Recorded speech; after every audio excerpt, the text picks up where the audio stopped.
Rangers fans, welcome to Liberty Blue, the essential New York Rangers podcast. I'm Andrew Chelney. That's Nick Zararis. And Nick, the Rangers are a little bit of the Schrodinger's cat of the NHL. They are both dead and alive at the exact same time. No one knows which one they are. They are both the immovable object, the unstoppable force at the same time, a very stoppable object, and a very movable force. I mean, the quantum physicists should really be studying the 2024-25 New York Rangers because they are 1 foot in, 1 foot out at the exact same time. They're tanking, they're not tanking. They're selling, but they're buying. They're in, they're out. They're both, and they're neither.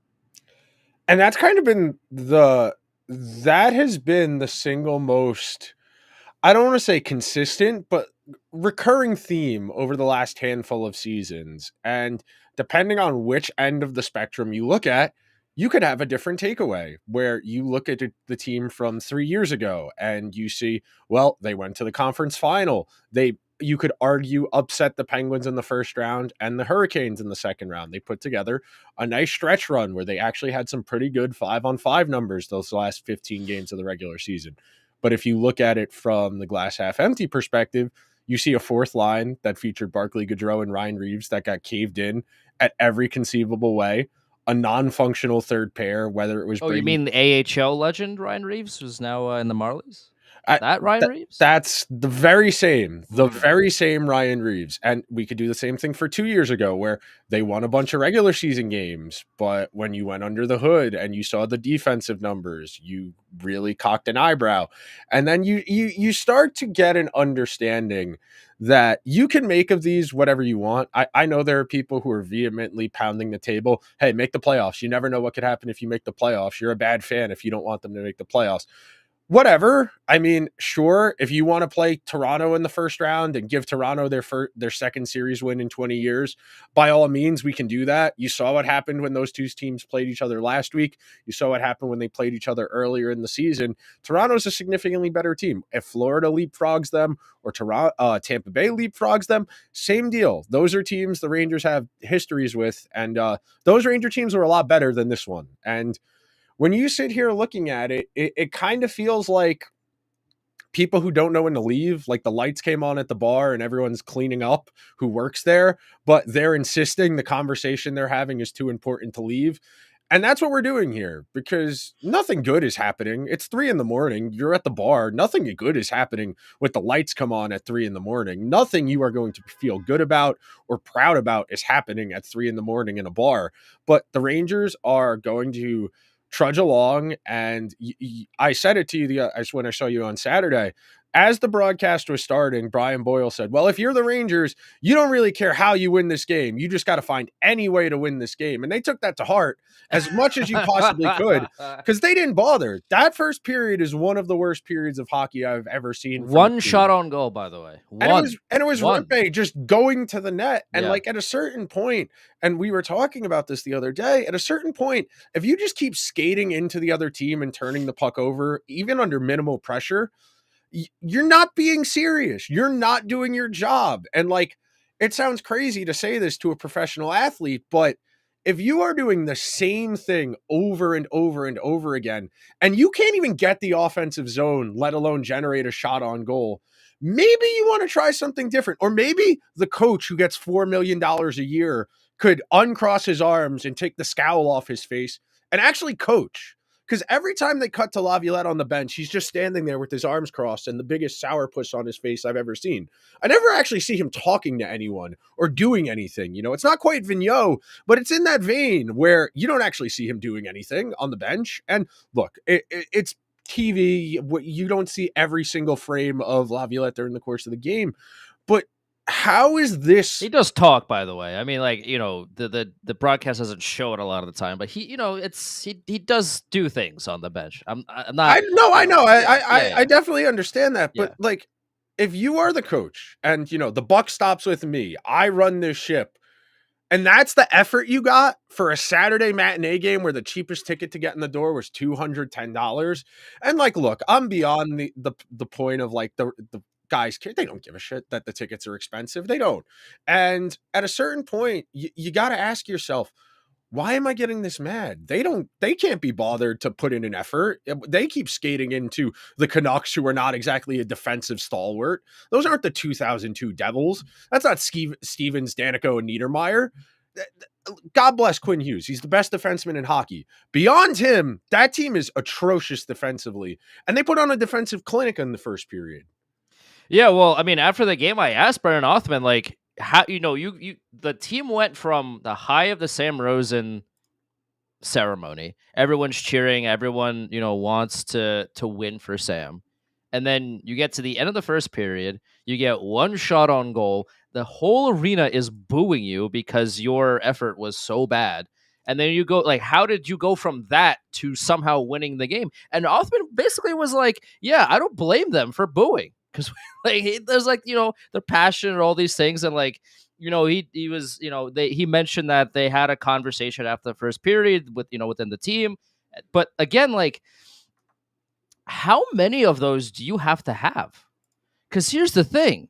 That ain't the first one. It's not the first. It's not the second. We know, I think it was after the Calgary game where there was the report that there was a lot of airing out after that We're on our game, and like there was a whole lot of players only meeting of the year. Yeah, there was a meet. Like there was a lot of words being said and being thrown around. Okay, but then you go against Toronto and you play pretty almost as poorly, because that Calgary game was one of the worst games I've ever seen in my entire life, and I've watched this sport for now 28 years. That you go into Toronto, you play slightly better, marginally better, you still lose the game, and then you play against Vancouver, one shot on goal in the first period, and you have to have another screaming match in the locker room like 2 days after you just had one, because the message isn't there. And even then, like, the Rangers won that game. Kevin Lankinen kind of gave that game away. I mean, there's a few of those goals. Kevin Lankinen gave away that game so bad they're going to play Demko tonight, who's probably not healthy enough to play, but they're going to try and power through. Lankinen was so bad that Vancouver was like, oh, wait, we gave him a 5-year contract for how much money? We gave him how much money to play hockey? That's how badly Kevin Lankinen played on Saturday. But, despite that, the Rangers won the game, but it's not a game that they are very proud of. Like, they got 12 shots on goal, 11 shots on goal, whatever it was, and 5 of them went in. Like, yeah, the game is like, that's the beauty of this game, where you can just have EA Sports NHL Ice Tilt every now and again and just win, because hockey is a strange anomaly of a competitive activity that we like to watch and go do. But like, you take a look at the deserve-o-meter, where like Vancouver's like deserve to win was so high. Like the Rangers literally was maybe 3 pixels big. That's how big their sliver of to win was, and they somehow pulled it off because Kevin Lankinen kind of gave the game away. So like, you won, cool. Now, can you play a game in which you win and it's at least relatively convincing? And the reason, because that hasn't happened. Like, I know you shut out Columbus, who they've been on a free fall for the past few weeks since they beat the Rangers on the 9th, but like, can we have the last convincing win, even the shutout win against Columbus? Like, it was okay. I mean, definitely wasn't as bad as it was against Vancouver, but like, the last convincing wins the Rangers have had were those back-to-back 4-0 wins against Nashville and the Islanders, which, by the way, was almost a month ago at this point, and Calvin DeHaan still hasn't played since those games. I would like to see him play, please and thank you. And the reason it's not important from like a style points perspective. It's important because you need to actually start building something. Right. And that's kind of the point. I've been talking about this a lot on the Oilers show, but your regular season, you're supposed to be making incremental progress of raising your floor throughout the course of your season, so that by the time you get to the playoffs, you have a pretty high floor. So that way, on a night-to-night basis, even if you don't have your A game, you can hang around in that game, in a playoff game. And then, because you're incrementally raising your floor, because you're making progress, because guys are getting more comfortable, they're able to play with more confidence, they're able to play better, that's going to tangentially raise your ceiling, because if you start from a higher point, the capacity of how high you can go gets higher, and the Rangers haven't been able to do that. And they haven't even done 2 steps forward, 1 step back thing. It's been 2 steps forward, 2 steps back the whole season, where they play one decent game, then the next time out they look like they have never played organized hockey before, and it takes them a period and a half to start playing something that resembles organized hockey. And at that point, you are riding your top guys too much. You aren't able to make as much of an impact and swing that game. And that's really what's so frustrating about this, because everybody knows that there is a looming cloud over this team for what's going to happen this upcoming offseason. I would be remiss if I didn't think that was weighing on a good chunk of this team, that quite a few of them realize, damn, we messed up. We messed up really bad.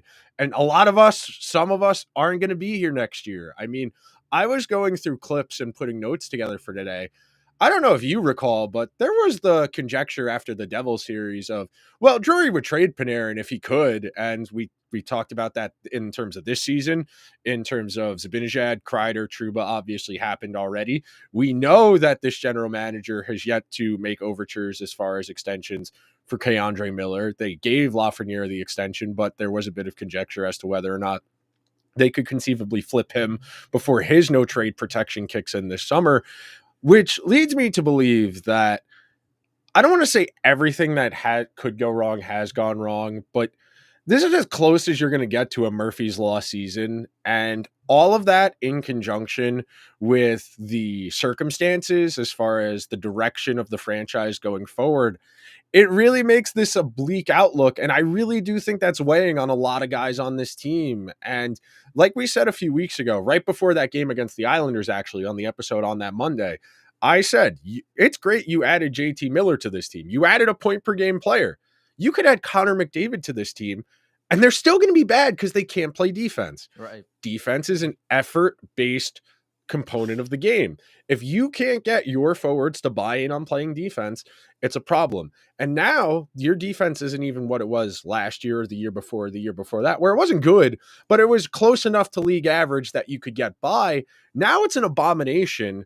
Your forwards don't give you defensive effort. You are asking your goalie effectively, hey, I need you to save me at least 2 goals every game. The recipe here is not feasible. It is outright unfeasible. And the team is just, I don't want to say rudderless, but they don't have anyone who says the buck stops with me. And I know Brodzinski said something to the effect of, well, there was a lot of yelling after the second period.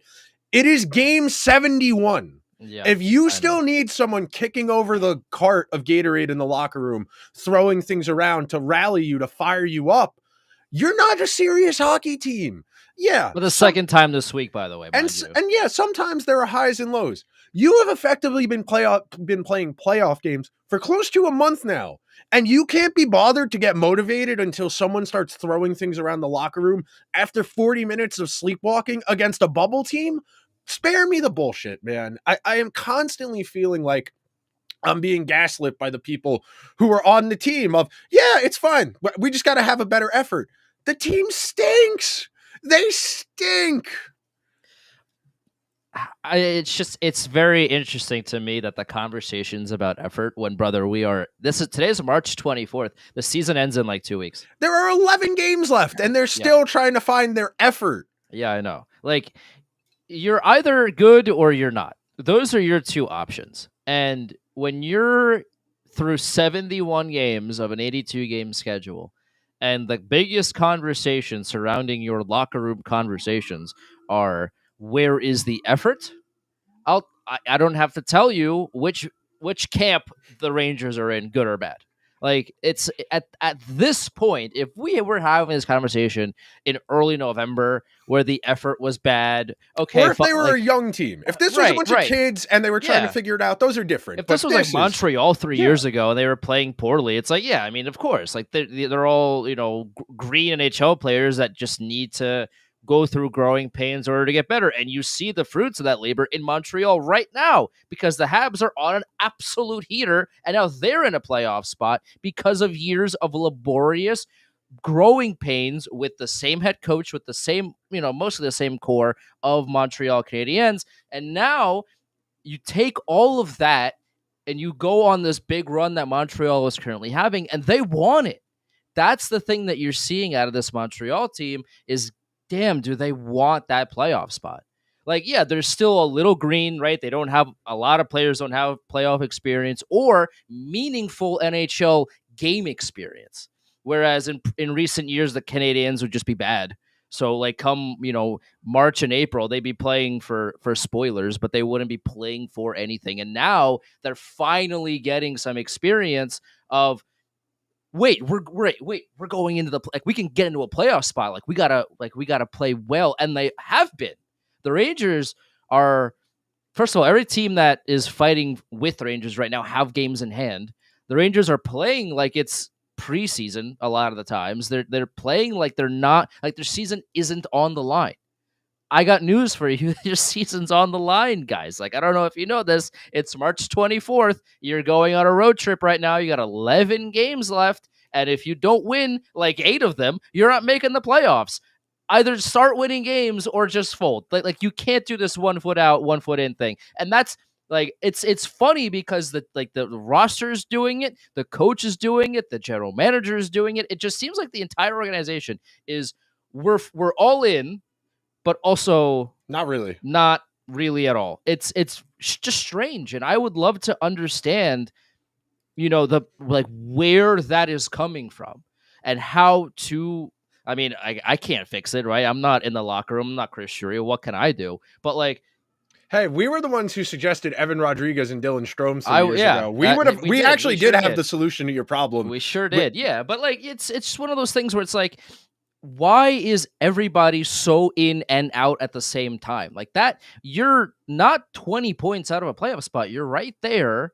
You're not playing like you're right there. One good week. You're saying like you're talking to us like you are right there. Factually, you are. You're not playing like it. You keep saying that, your effort is bad. Brother, it's March 24th. Why are we still talking about the effort? And yet, still, somehow, you're still so close to a playoff spot. Like, this is the most baffling season of Rangers hockey I've ever seen. And there are layers to this. And I think a lot. My takeaways after 2021, 2022, 2023, even this past year when they lost to Florida, my biggest takeaway was they tried to have both at the same time. That they said we were in on a rebuild, but we added Trouba, Panarin, Adam Fox. We brought in Tony DeAngelo before that, Zibanejad before that. And we didn't want to do the hard part. We didn't want to do the laborious part of the rebuild. We didn't want to take it on the chin where the young guys have to figure it out. They threw Kakko onto that team in 2019, and he wasn't ready for the NHL. He was 18 years old. He was one of the worst players in the entire league, but we're trying to be competitive, and he's going to be a part of when we're competitive. So we don't care. That would be better for his development if he stayed in Finland for another year and got closer to being NHL ready. We got to be competitive right now. They finished, 24th? They were the last team in that expanded bubble playoff the year after that. That got everybody fired was, we picked first overall last year, but our expectation is to make the playoffs with Colin Blackwell, Jack Johnson, and Brendan Smith all playing important roles on this team. Those are incongruous with each other. You can't tell me our goal is to make the playoffs, but we're going to play Alexi Lafreniere, Philip Hedl, Capo Caco, Colin Blackwell, Jack Johnson. Of course, Anthony Boteto comes to mind from that season as well. Those are incongruous ideas. And then you get a generational goaltending season. You get the second best goaltending season of the stat tracking era, so going back to 2008, in 2021, 2022. That gets you within 2 games of the Stanley Cup final. You looked at that season and said, we got everything we need. Let's double down. And you added Vincent Trocheck. And you got not even close the year after that because you didn't learn your lesson. Instead of trying to do it the right way, where you gradually develop these younger pieces. You think about Nick Suzuki went to the Stanley Cup final 3 years ago. What was it? 3 years ago, right? Montreal was 2021. 3 years ago. And it's been an ugly 3 years since then. But he got 3 years. Now he's the captain of that team, and he's a burgeoning young leader. There's a good chance he can make Team Canada for the Olympics next year if he puts together a good season, if they make the playoffs, etc. The Rangers never set themselves up to have that next wave of guys. they never put Lafreniere or Fox or Keandre Miller or Braden Schneider or Kako or Heedle or any of the other young guys who have rotated through here in a position to seize the reins, to make this their team. And that's why this is also dire and why existentially the direction of the team is so up in the air. There is no next wave. They never empowered those guys to be important. And hell, you can make an argument the guys they shouldn't have given up on, Heedle and Kako, they did. And the guys they've been willing to stick it out with, Keandre Miller, Lafreniere, Braden Schneider, they arguably should have. And that's really the conundrum here. There was no like right way to do this. Of course, you don't know what happens until it happens. But at the same time, you never put those guys in positions to succeed. You just expected they would succeed. And now that you need them like desperately, you need more than anything for Alexis Lafreniere to be like a point per game forward. He can't do it because you never put him in a position to get there. Well, the only thing I'll push back on that is giving up on Filipino. The only like pretty much the only reason that they did that was because of his concussion history. Like it would be, I think, if he just stayed healthy and turned into the player that we know he could have become had not it, if he didn't have multiple concussions this early on in his career. I very much doubt the Rangers would have moved on from Filipino. But you know, and we saw this like, a few days ago where Filipino again takes a high hit, and now he didn't play in the game on Saturday. He's out for I think this whole 6-game road trip for Vancouver. Like he is once again. We had a whole conversation about this last time it happened. We're like, dude, just please be okay.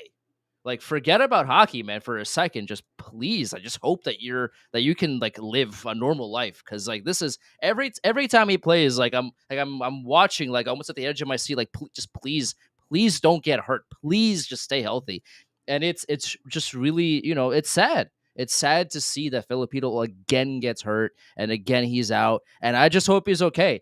And that's kind of the only thing. Like I think the Rangers would have kept Heedle if he didn't get all those concussions, which was again clearly not his fault. Like he doesn't, people just don't give themselves concussions. I don't know if you know that, Nick, but like it's just a set of unfortunate events that have led to that trade. But everything else makes a whole lot of sense. Like you watch Capo Caco in Seattle right now, my man's just deking out He's goalies getting 4 on more minutes per game than in he was as a breakaways. Ranger. Like he's really turning into a player that the Rangers really could have used.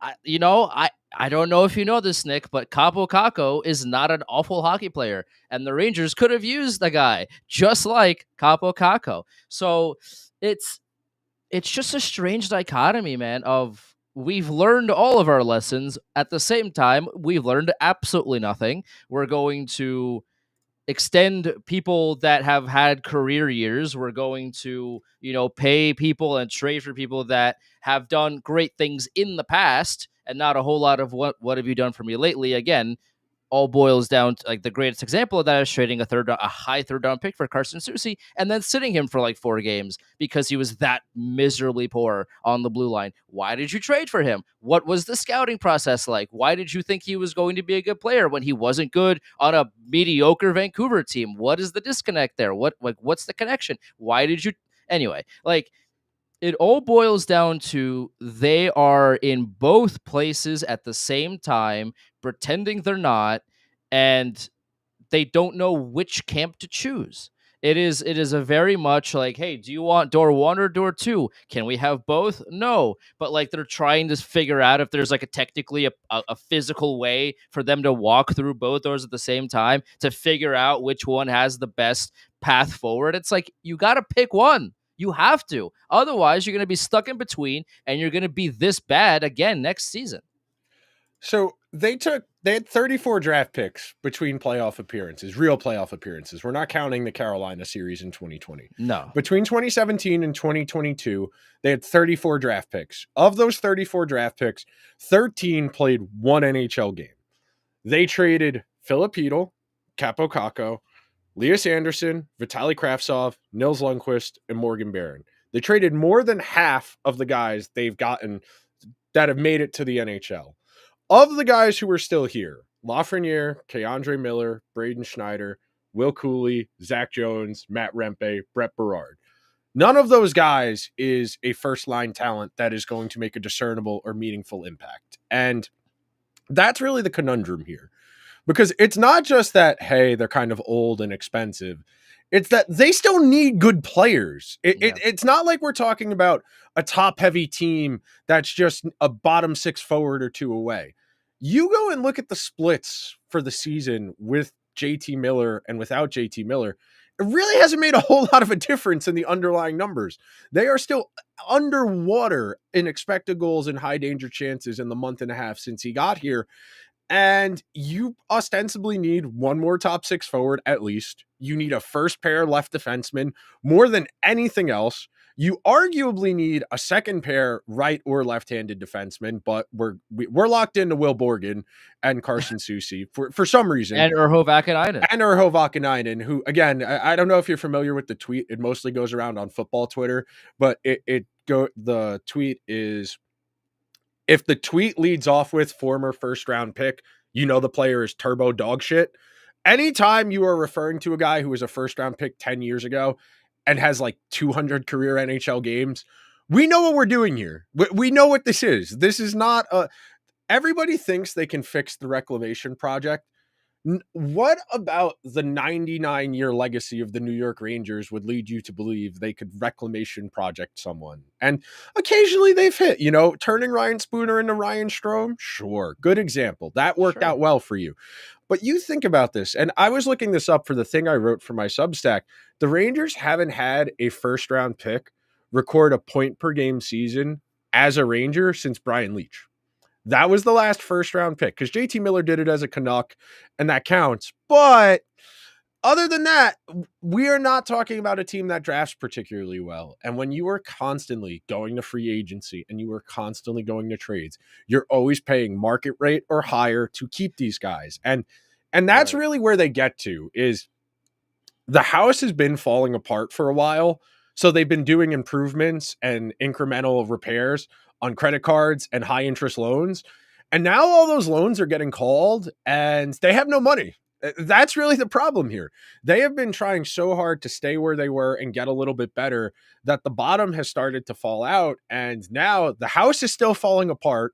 They've tapped all their credit and there's literally nothing they can do without ripping off pieces of the house that you kind of need. And you are really boxed in. And I struggle to see a world where you can get better as much as you need to, as significantly as you need to, as fast as they need to take advantage of the guys they do still have. Because there are good individual players on this team, but there are so many ineffective and bad ones that it doesn't really matter. Do you know how bad your team has to be to cancel out a Norris Trophy caliber defenseman and a Vezina Trophy caliber goaltender?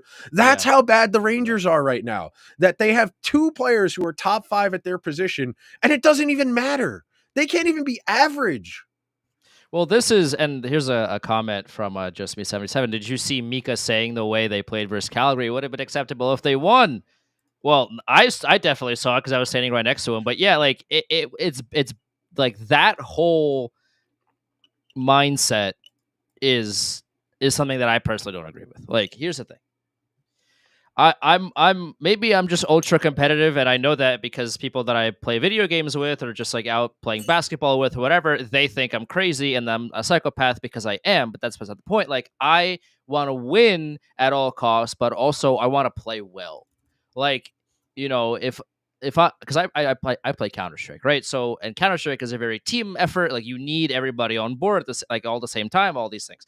Like, if I'm not playing well, but we're winning, I'm happy that we're winning, but I'm not happy with my personal performance. Like, hey, I'm glad everybody else played well, but I did not play to my level of expectation. I expect better of myself, so I need to do more in order to play better in the next game, regardless of what the score is.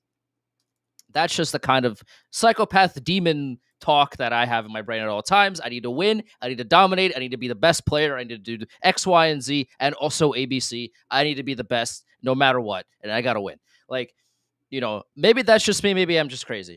Don't answer that. But, for Zabinic had to come out and say, yeah, it doesn't matter if we played that terribly. It would have been okay if we had And we can won. tell because that's been the attitude with this team for Yeah, 4 it's like, I years. don't like that mentality. I mean, isn't the point to win and to win like convincingly? Is that like, you go like the biggest highlight is this Saturday against Vancouver. Like, you won the game. Did it feel like you played well? Like, isn't that something that you should want to improve upon? Like, yeah, Because it's part of making progress. yeah, you won the game, but it's like it's not a repeatable win. If you played that same game again with a goalie that doesn't give up 5 goals on 12 shots, you lose that game pretty handily. So again, like the whole point is you want to win games in a repeatable way that show off your team's strengths and, you know, hopefully hides your weaknesses like they did last year, where there were glaring weaknesses, especially defensively. But the Rangers played so well offensively, and the goaltending was great, and the special teams were much better that it hid a lot of the issues surrounding the team and the roster and the style of play. This season, none of that's happening. So all of the problems are being magnified to an unreasonable degree that makes it impossible to hide. But yet you're okay with those things as long as you occasionally win games, which to me doesn't make any sense. And I like that's just a mindset that I'm not super on board with. So you know what the difference between last year's Rangers and this year's Rangers are? What is it, Nick? This year's Rangers, their power play is 18.3%, which is bottom 10. Last year, I don't know if you remember this or not, but last year in the regular season, they had the seventh best power play, which was about 6% better. About 1 in 4 power plays, they would score a power play goal. That's the only discernible difference when you go and look under the hood. The Rangers were mediocre defensively last year. They're an atrocity defensively this year. Yeah. And their power play is 6% worse. That's the difference between this year and last year. Because everybody keeps asking me who, they associate me with the Rangers. So whenever I see people, I don't see that frequently. This is one of the things we talk about. What's the difference between the Rangers this year and last year? Well, they're playing worse defense, and they exiled 2 actively bad defensemen and brought in guys who are just as bad, frankly. Like, I don't think the difference between Will Borgen and Jacob Trouba is basically negligible. And like, Trouba's been even worse since getting to Anaheim. His goal share as a Duck is like 41%, and Borgen's is like 48% as a Ranger. So not like we're comparing to like poop and butt. Like, these aren't good either way. Poop versus butt. Chat, clip that, please. Somebody clip that. That's kind of the comparison here. And I said this last week, and I'll repeat it again. Your goal isn't to be better than what you had. It's to be better than the teams you're playing. Just because you got rid of Trouba and Lindgren doesn't mean you're better. Will Borgen is not cracking the top 6 for the Devils when the Devils defense is healthy 1 through 6. Will Borgen might get on the third pair for Carolina or for Florida or Toronto. You don't want third pair defensemen playing top 4 minutes. There's a reason. I was going through the Athletic comments section, which is one of my bellwethers, which is how I judge where the common person's opinion is. And somebody said Chris Drury's collecting third pair defensemen so that he never has to relive Ben Harper again. And yes, that's true. He's collecting third pair defensemen at an insane rate, because between Susi and Dahan and Vakanainen and Borgen, you got 4 third pair defensemen. You have 1 first pair guy. You have 1 second pair guy. And you wonder why you're a bottom 2 defensive team in the league. You are not icing a competitive team just by games played. If you just go by games played, not even the metrics, looking at games played will tell you that Will Borgen and Urho Vakanainen are not pieces on Stanley Cup contenders. And we gave Borgen a 5-year deal, and we extended Vakanainen for 2 years for what? Don't you have guys you like? Didn't you draft EJ Emery in the first round with the idea that he's going to be a top 4 defenseman in a year or two? Then why are you locking up Borgen for 5 years? If you were a party in the room to trade him and a second round pick to Utah or whatever to get away from him. Yeah, like they did with Patrick Nemeth. Again, like, you go and look at the decision making, and it's been befuddling. The decisions fundamentally do not make sense. They are incongruous with each other. And every single write-up I read about the Rangers, for some reason, gives Drury credit for getting rid of Trouba and Gaudreau. after it would have been helpful. You know when it would have been helpful to get rid of objectively negative players? When the team was in the middle of the best season in the 99-year history of the team. You know the difference between Jacob Trouba and just a top 4 defenseman on last year's Rangers? If you dropped Calvin DeHaan in Jacob Trouba's spot last year, the Rangers are even better. And Calvin DeHaan is a veteran minimum player who makes like $900,000 a year, and he's not a net negative.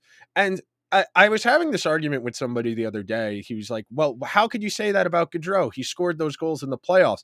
He had a negative goal share with like a 25% shooting percentage.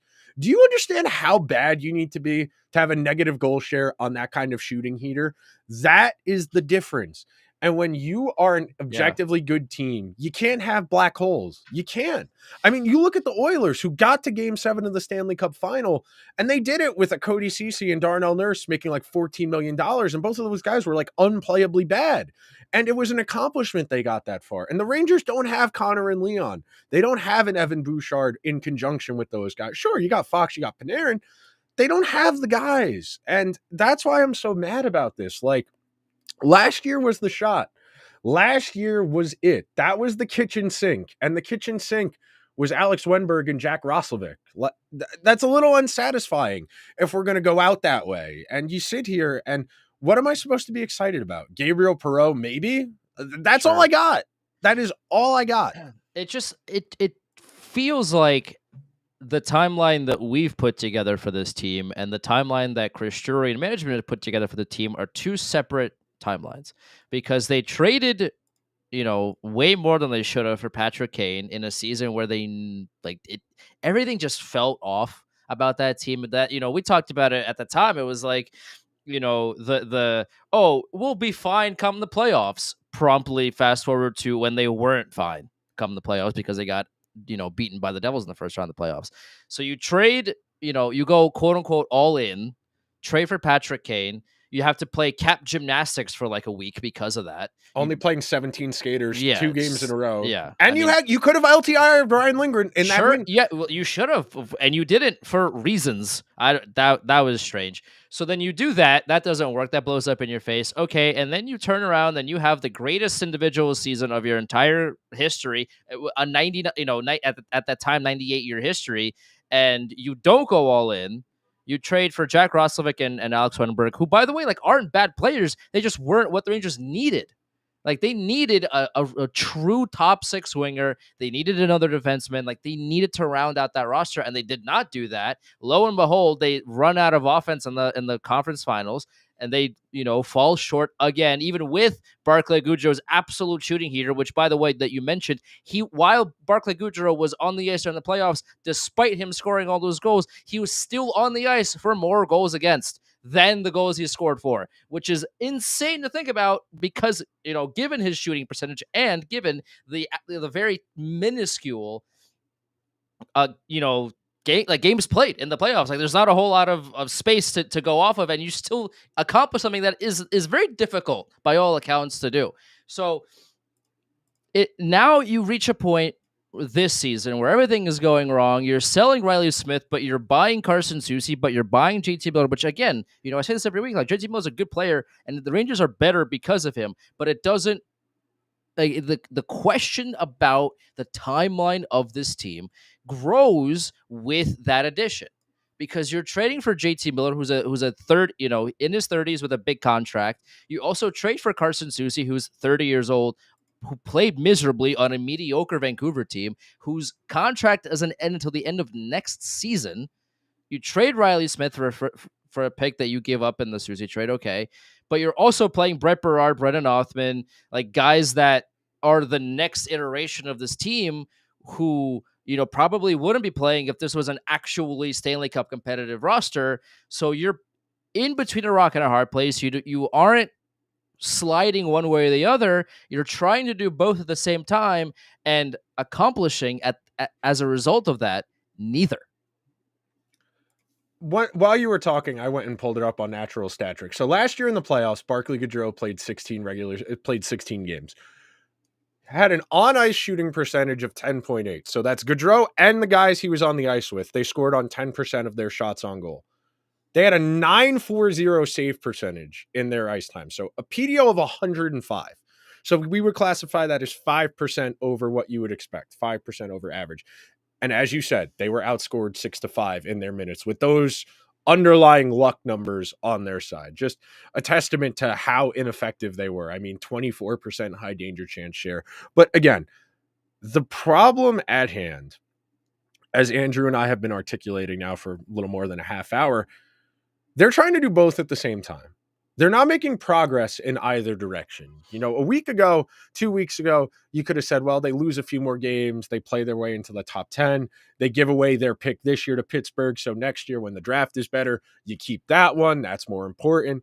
And now, you know, a good week keeps you in the hunt. They probably need to win 7 or 8 of the final 11 games if they actually want to make the playoffs. And that just feels undoable. Like, even with the schedule, which isn't that hard, No. you got the Anaheim swing, you got the California swing, Minnesota, New Jersey, Tampa Bay, the Islanders, the Flyers, Carolina, Florida, Tampa Bay a second time. That's not terrible, but it's not easy. And No. nothing about this team has shown you any resolve to find a way in these games. Like, sure, maybe you get lucky, Tampa Bay sits guys, Florida sits guys, whatever. You got to get there for those last 3-4 games to matter. And great. And it'll be like when the Giants win a meaningless game in December and mess up their draft position. We set a culture change. This is a culture win. We didn't have anything to play for, but we tried hard and we won. This means something for next year. Half the team's going to be different and the coach is going to eat it for this. I think that's what I'm coming to resign myself to. Is I don't think Laviolette's doing a good job, because he isn't, but he's going to eat it for this year. And Chris Drury's going to get to hire one more coach, and he's going to keep buying shit on credit cards. He's going to keep buying things on credit cards until someone reins in his spending, whether that's Sam Bennett or Brad Marchand the first day of free agency, whether it's a big trade, whether it's, you know, trading Zibanejad or Kreider or Panarin for some reason. They're going to keep trying to make this team better in spite of the fact that they need like wholesale change as opposed to 1 or 2 piece change. And they've already given this group 3 coaches. Yeah. At a certain point, it's not the coach's fault. And again, I'm not a Gallant guy. I'm not a David Quinn guy. I'm not a Peter Laviolette guy. But at a certain point, it can't always be the coach's fault. It can't. Yeah. Well, the biggest highlight of that is we're talking about effort 3 coaches deep with the same people. Yep. Like, the effort with David Quinn wasn't there. The effort with Gallant wasn't there. The effort with Laviolette is now not here. Like, change the person behind the bench all you want. And again, I'm with you. Like, I'm not out here, you know, waving my pom-poms for Peter Laviolette. But like, ultimately, this is one part where I will defend Peter Laviolette. It's like, multiple people making multiple millions of dollars a year to head coach the New York Rangers have unsuccessfully gotten this core to try hard all of the time. Like, that's not on Peter Laviolette. As much as we would like it to be, as much as we would think the head, you know, the head coach has more, I don't want to say like say or whatever, but like, the core clearly doesn't care who's yelling at them. They clearly, like, it's because it's a chronic issue. If this was just a Gallant problem or just a Quid problem or just a Laviolette problem, this would be a lot easier to dissect and fix. This has been a recurring theme across multiple years, across multiple coaches. And the biggest, again, like, the biggest thing that we can point to of this team just saying one thing and doing another is, you know, last week they had a 4-game homestand. I was lucky to be there for all 4 of them. And even what, like, the Maple Leafs game, I was like, you know what, like, I have work later, like, I can't make it, I'll be late. You know, didn't apply for a credential for that game. And then a friend of mine texted me, he's like, hey, I have an extra ticket, come with me. I'm like, okay, sure. So I went to all 4 of those games, and I think in all 4 of those games, the fans were booing. Like, it's the middle of March. Now it's the final week of March. And you're talking about making the playoffs. The playoffs? Talk about playoffs? Like, you're talking making the playoffs, about effort, about all these things, and across 4 games in probably the most critical week of the season, in which you lost 3, you played so poorly, the fans that paid hundreds of dollars to come see you were booing you because the effort was so piss poor. Like, you can, you know, at a certain point, you have to show me, don't tell me. You have to show me that you want to win. If nothing, for the people that spent a lot of money to come and watch you play. You have, I don't know if MSG, I don't think, sold out any of these games or whatever, but the MSG was pretty packed for all four of these games. People, like you said, the cheapest ticket against Vancouver was like $200 something dollars. People paid a good amount of money and also a good chunk of their day to come and watch their team play professional hockey. And in all four of these games, the fans were booing you, and you're talking to me about effort in game 71 of the 82 game regular season. I come on. That's just we get real for a second. Like, get real for a second. You can't do this, man. You can't be talking about effort, but your effort on the ice, when it actually, like, when you can actually show me these things, is so bad that your own fans in every single game were making it known how badly you're playing. Like, you can't come on, man. Like, we're living in two different realities here. And I think that nicely ties into what we've been talking about, how this has been a recurring problem for years. And that was the takeaway after the Carolina loss in 2020. That was the takeaway after the end of the 2021 season, after the 2022 season against Tampa Bay. It's not that we aren't good enough. It's that we need to try harder. And if we try harder, we'll be a better hockey team. And fundamentally, you reach a tipping point. Like, no matter how hard Mika Zibanejad tries, he's never going to be as good as Alex Barkov. There's nothing on God's green earth Zibanejad could do to be as good as Sasha Barkov is. There is nothing Chris Kreider can do to be as good as Matthew Tkachuk is. And that is the issue. It's not a matter of trying harder. It's not a matter of grit. It's not a matter of toughness. You need a certain baseline level of skill to compete with the best in the league. And the Rangers have just enough that they get in the conversation. And then, because their talent falters and they believe in their talent, they say, well, we just got to try harder. If we just try a little bit harder, we can turn those 43-57 games into 48-52 games. And a 48-52 game, we got Shesterkin, we got Fox, we'll be okay. And that's the problem. You cannot try just to get it close. That's why the Rangers have come up short consistently, is they are not just it's not just that they don't have enough good players. It's also that the guys they do have, they don't meet the threshold. Like, even if you want to give them Panarin, and Panarin's been a Hart Trophy guy, candidate 3 of the 5 years he's been as a Ranger. I have no qualms with that. But his game hasn't been as sticky in the playoffs as it is in the regular season, and you never gave him a second guy to play off of his skill level. Like, Trocheck's fine. He's not an elite player in any capacity, and that's been the issue. Like, as good as Fox is, as good as Shesterkin is, you need to have that second forward. The only team to win the Stanley Cup in the last 10, 15 years without two elite forwards is the Blues, and that was the most extreme outlier of extreme outliers. Every other team has at least two guys who you would say probably going to the Hall of Fame or definitely going to the Hall of Fame up front. And that's really the bar. The Rangers don't have that. And that's why they've come up short. And instead of acknowledging, hey, our guys aren't good enough, it's we just got to try harder. We just got to get tougher. We just got to get grittier. And at a certain point, no matter how hard you try, no matter how tough you are, if the other team's better, they're going to beat you. That's how sports work. If the other guy's better than you, no matter how much you keep running it up, you can keep it close. Occasionally you can upset them, but you can't live that way. You can't constantly need everything to go right to beat a team better than you. That's just not sustainable. And that's been the issue. None of this has ever been all of that sustainable. Punk rock fundamentally puck rock rate puck. Well, I like my head is saying punk rock, but this is Puck Rock Rangers. We should make shirts with fundamentally on it somehow. I think our first merch drop will say fundamentally the best Rangers podcast in town. That's all. Fundamental on fundamentals, yeah. On fundamentals. Fundamentally, that comment's right. Real quick before we get out of here, is there any chance in hell they can win 8 out of 11 games? I mean, at this point, like, this season's been so ridiculous.